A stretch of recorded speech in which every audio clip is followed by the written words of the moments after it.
나 행복해질 자격이 없어요. 나 때문에 모두 불행해요. 나만 없어지면 돼요. 이렇게 사는 거 나 너무 싫은데 난 이렇게 살 수밖에 없는 사람이에요. 이게 뭐냐면 보통 우울증 환자들이 갖고 있는 공통적인 생각입니다. 제가 질문 하나 드려볼까요? 어떤 부류의 사람들이 행복할 자격이 있고 또 어떤 부류의 사람들이 행복할 자격이 없나요? 행복할 자격이 있고 없고 결정하는 기준이 뭐예요? 그러면 그 기준에 미달되는 사람 모두 불행하게 살아가고 있나요? 행복해지는 자격 같은 건 따로 없어요. 그런 기준도 없습니다. 누가 나 때문에 피해보는 것 같으세요? 특히 우리 가족이? 아니요. 내가 없어도 우리 가족 그렇게 살아요. 사람은 다 자기가 각자 감당하고 살아가야 할 고통의 그릇이 있어요. 물론 행복의 그릇도 있고요. 결코 여러분 때문이 아닙니다. 여러분은 불행의 아이콘이 아니에요. 우울증, 즉 우울장애는 의욕 저하와 우울감이 주요 증상이고요. 우울증에서 가장 심각한 증상은 자살이에요. 우울증 환자의 3분의 2가 자살을 생각하고 10에서 15%가 실제로 자살을 실행에 옮깁니다. 특히 우울증 중에서도 통제력 상실감과 더불어서 이 함정에 빠진 듯한 감정이 들 때 자살을 생각하게 돼요. 함정에서 탈출하고 싶다는 욕망이 자살을 구체적으로 생각하게 만들거든요. 이 함정이라 하면 뭐냐면 우울의 늪, 아주 깊은 우울감 같은 건데 이건 진짜 안 느껴보면 무슨 느낌인지 몰라요. 우울증 안 걸려본 사람은 1도 이해할 수 없는 감정이야. 그러니까 막 야 네가 의지를 바꾸면 돼. 사람은 다 생각하기에 따라 다른 거야. 이런 얘기 하는데 오히려 상처만 남기는 말들이죠. 너무너무 고통스러운 감정인데 그게 굉장히 오래됐다고 생각해봐. 그러면 이 죽음밖에 끊을 길이 없다라는 생각이 드는 거예요. 그걸 바로 함정에 빠진 듯한 감정이라고 합니다. 근데 그건 사실이 아니거든. 말 그대로 함정에 빠진 듯한 감정, 실제가 아니라 감정이라는 거예요. 그리고 함정에 빠진 것도 아니고 빠진 듯한 감정에 불과합니다. 근데 그 감정에 속아서 자살을 미화시키게 되는 거예요. 우울증은 단순히 극도의 슬픔이 아닙니다. 인지, 행동, 면역체계, 말초신경계를 포함해서 뇌, 신체 이런 모두에 영향을 주는 장애입니다. 그래서 직장생활, 학교생활, 또 인간관계 정상적인 기능이 다 어려워져요. 그래서 장애라고 하는 거예요. 일반인이 느끼는 정상적 슬픔하고 다르게 우울증의 슬픔은 좀 지속적이고 강박적입니다. 정상적 슬픔은요, 아우 세상 정말 허무하다. 그 사람 나한테 왜 이래? 정말 너무해. 이런 감정들인데 우울증이 느끼는 감정은 그게 아니고요. 자기 자신 안에서 공허감과 혐오감을 찾아요. 그래서 우울증의 주된 슬픔은요. 고립감, 자기 비난, 자기 혐오 이런 겁니다. 자기 혐오에 대해서는 곧 찍어서 올릴 테니까 참고해 주세요. 우울증 환자가 갖는 대표적인 생각과 감정들을 말씀드릴게요. 먼저는 무망감, 소망이 없다. 부정적인 상황이 오히려 더 안정적으로 느껴지고 일이 잘 안 됐을 때 어떻게 해서든 나의 무능함하고 연결시켜서 난 본질적으로 결점투성이고 무가치하다 라고 확신합니다. 난 절대 소망이 없어. 난 절대 변할 수 없어. 전 너무 변하고 싶어요 라고 말하지만 이 무망감이 나를 바닥으로 끌어내려서 결국 변할 수 없게 만드는 거예요. 내가 못나서 무망감을 갖게 되는 게 아니라 반대로 내 무망감 때문에 못남에서 벗어날 수가 없다는 거예요. 두 번째는 부정적 사고. 이건 우울증뿐만 아니라 거의 모든 성격 장애가 다 가지고 있는 사고 패턴이죠. 우울한 사람들은 자신의 미래에 대해서 굉장히 비관적인 데에 비해서 이 타인의 미래는 또 좋게 봐요. 타인을 보듯이 나를 보면 참 좋을 텐데. 그리고 부정적 정보는 되게 빠르게 알아차리고 되게 오랫동안 마음에 담아두는 능력이 있어. 근데 긍정적 정보는 싹 걸러내는 능력이 있어요. 우울한 사람들은 이중잣대를 갖는 경향이 있어요. 내 긍정적인 특성, 나의 성공은 대단하지 않게 생각하고 다른 사람 거는 되게 긍정적으로 생각해요. 또 나의 부정적 특성, 내가 실패한 것, 내가 실수한 것 이거는 과잉 일반화 시켜버리는 경향이 있어요. 그러니까 한 번만 실수했어도 난 실수투성이야. 난 되는 게 없어. 난 항상 이렇게 실패해. 이렇게 과잉 일반화 시켜버리는 거죠. 왜 이렇게 긍정적 감정을 억압할까요? 우울증 환자는 긍정적인 감정을 가지면 내가 나중에 꼭 부정적 일이 올 것 같은 그런 이상한 믿음을 가져요. 난 행복을 느낄 자격이 없거든. 그리고 나는 즐겁고 유쾌한 감정을 갖게 되면 그에 대한 벌이 반드시 나를 따를 것이라고 생각해요. 근데 이건 사실이 아니에요. 근데 그런 생각들 때문에 실제로 즐거운 상황에서도 다름 아닌 내가 긍정적 감정을 억압해서 즐거움을 느낄 수 없게 만드는 거예요. 부정적인 결말을 이미 만들었고요. 그 궤도 안에 나를 가두었고요. 그 잘못된 결말로 갈 수밖에 없도록 나를 만드는 거예요.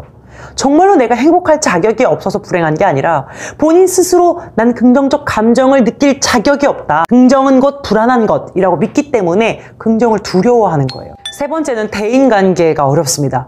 우울증 경향이 있는 사람은 자신이 가치 있고 좀 사랑받을 자격이 있는지에 대해서 과도하게 확인받고 싶어 해요. 그리고 확인을 받았어도 진실성에 대해서 의심을 하면서 다시 재확인을 하려고 해요. 이런 반복적인 패턴으로 인해서 상대방이 지치게 되죠. 그리고 누구보다도 자기 자신이 지쳐요. 이렇게 확인하려는 내 자신이 너무 싫은 거예요. 내가 사랑받고 있다는 확신이 없으니까 차라리 이제 자기를 거절하게 만들어서 대인관계를 파괴시켜버리는 거예요. 우울증 환자들은 자신이 돌봄을 받을 자격이 없다라고 생각하거든요.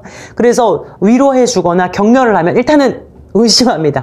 저거 진심일까? 속으로는 나한테 질렸으면서 속으로는 나를 한심하게 생각하겠지?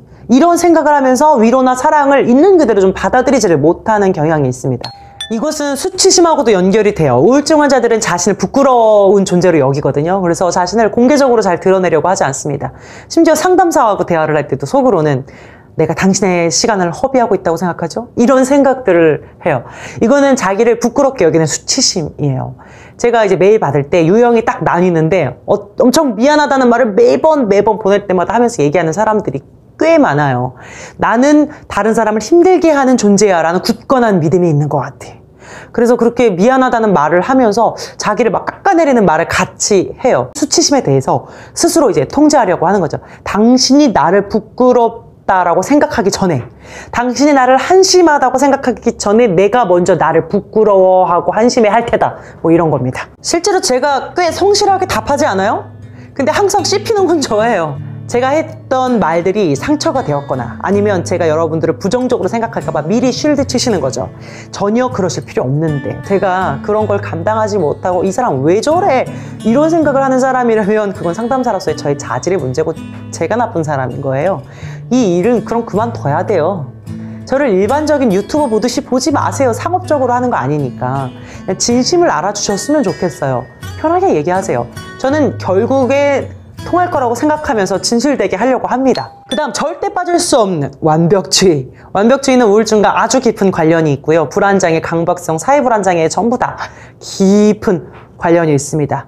완벽주의가 있으면 우울증이 있을 확률이 높다 이렇게 보시면 될 것 같아요. 제가 우울증에 걸린 것도 완벽주의 때문이었거든요.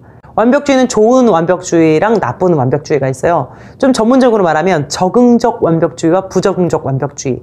근데 우울증은 대부분 부적응적 완벽주의, 나쁜 완벽주의를 갖고 있는 거죠. 가뜩이나 내가 못났다고 생각하면서 늘 나를 비난하는데 거기다가 내가 설정한 기준이 엄청 높아.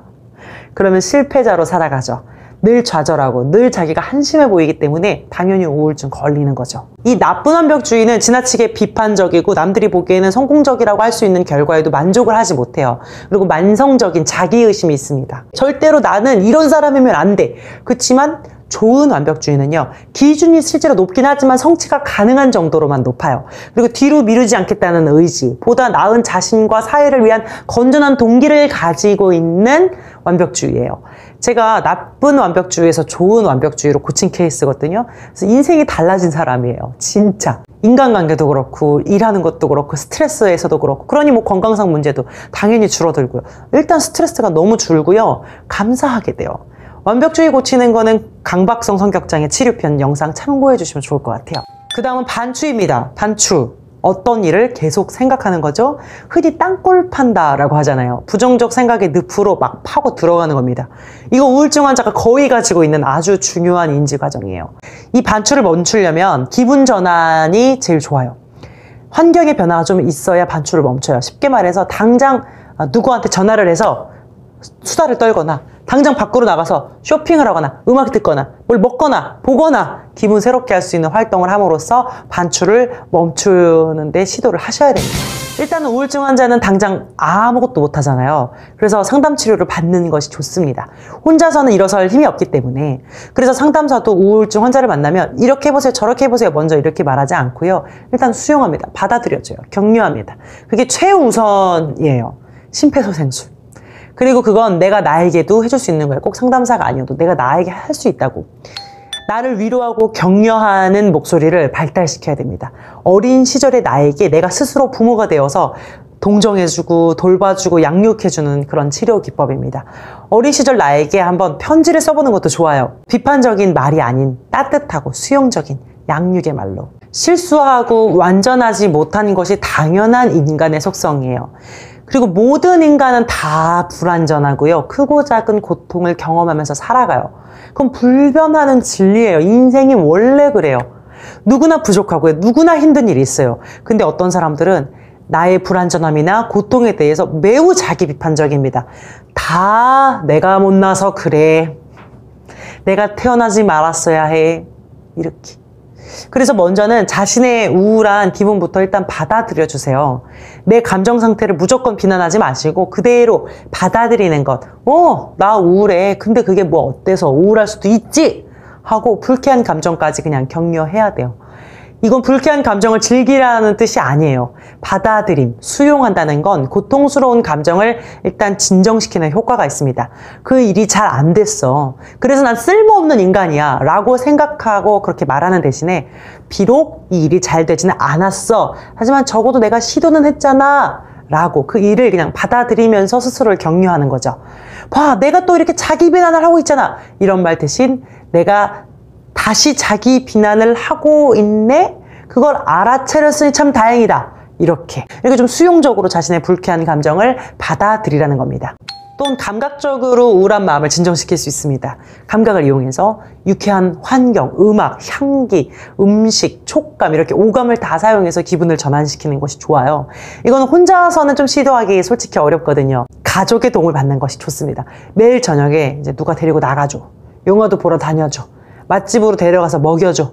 이렇게 좀 주변의 도움이 좀 필요한 부분이에요. 그리고 정기적으로 사회활동을 하는 우울증 환자들은 그렇지 않은 환자들보다 훨씬 치료가 빠르다는 연구 결과가 있거든요.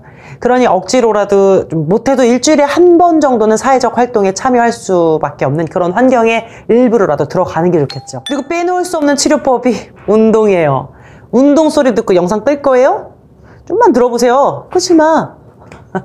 운동은 굉장히 확실한 치료 효과가 검증된 거예요. 이거는 제 생각을 말씀드린다기보다는 제가 공부한 이 책에서 본 건데, 내담자들이 저 운동해도 안 돼요 라고 말한다면 그거는 치료사하고 약속한 만큼 운동을 하지 않았기 때문이라고 그렇게 써있더라고. 내가 여러분 그렇게 모함하는 건 아니고 거기 그렇게 써있었다고.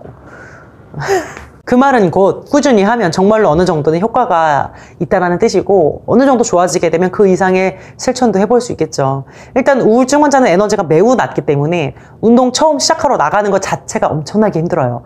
그래서 운동 소리에 이 마음이 확 닫혀버리는 거야. 그래서 이것도 주변의 도움이 좀 많이 필요한 부분이에요. 힘들기 때문에 딱 5분 정도만 해보세요. 그러면서 점차 조금씩 늘려가면 좋아요. 지금 여러분 내가 이렇게 말하면 절대 못할 것 같죠?